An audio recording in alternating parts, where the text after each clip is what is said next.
বিতর্ক আর অভিযোগ যেন আর্জেন্টিনা দলের পিছুই ছাড়ে না। তবে একটি বিষয় সবসময় মনে রাখা জরুরি, বিতর্ক আর অভিযোগ এক জিনিস, আর প্রমাণ সম্পূর্ণ ভিন্ন জিনিস।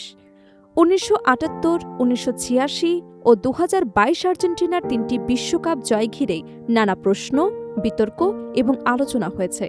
কিন্তু এসব অভিযোগের পক্ষে আজ পর্যন্ত কোনো অকাট্য বা চূড়ান্ত প্রমাণ সামনে আসেনি।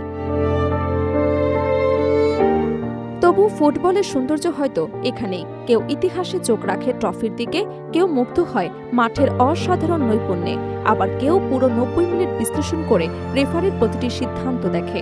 তাই বিশ্বকাপ শেষ হলেও বিতর্কের বাঁশি যেন থামেই না, বছরের পর বছর ধরে চলতেই থাকে আলোচনা। ২০২৬ বিশ্বকাপের নকআউট পর্বে মিশরের বিপক্ষে আর্জেন্টিনার ম্যাচেও নতুন করে সেই পুরনো বিতর্ককে সামনে নিয়ে এসেছে।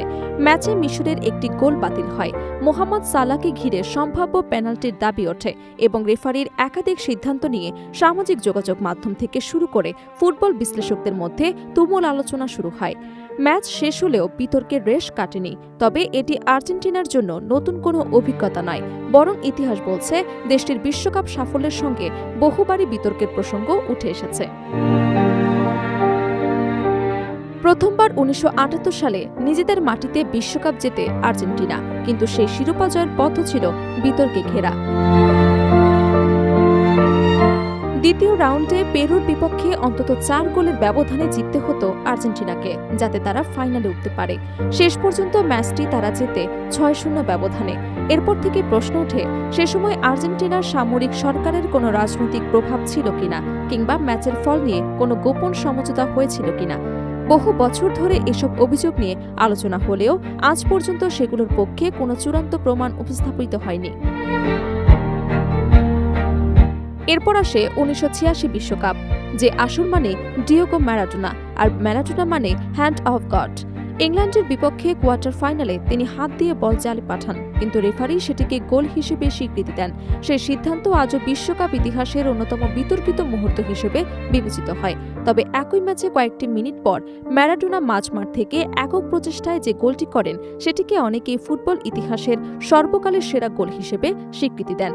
এই ম্যাচেই শতাব্দীর অন্যতম সেরা গোল এবং সবচেয়ে বিতর্কিত গোল, এমন ঘটনা ফুটবল ইতিহাসে খুবই বিরল। সর্বশেষ ২০২২ কাতার বিশ্বকাপেও বিতর্ক আর্জেন্টিনার পিছু ছাড়েনি।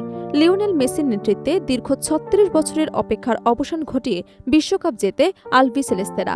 তবে পুরো টুর্নামেন্ট জুড়ে আর্জেন্টিনার পক্ষে একাধিক পেনাল্টি, VAR এর কয়েকটি সিদ্ধান্ত এবং ফাইনালে মেসির দ্বিতীয় গোলের সময় আর্জেন্টিনার কয়েকজন বদলি খেলোয়াড় মাঠে ঢুকে পড়ার ঘটনা নিয়ে ব্যাপক আলোচনা হয়।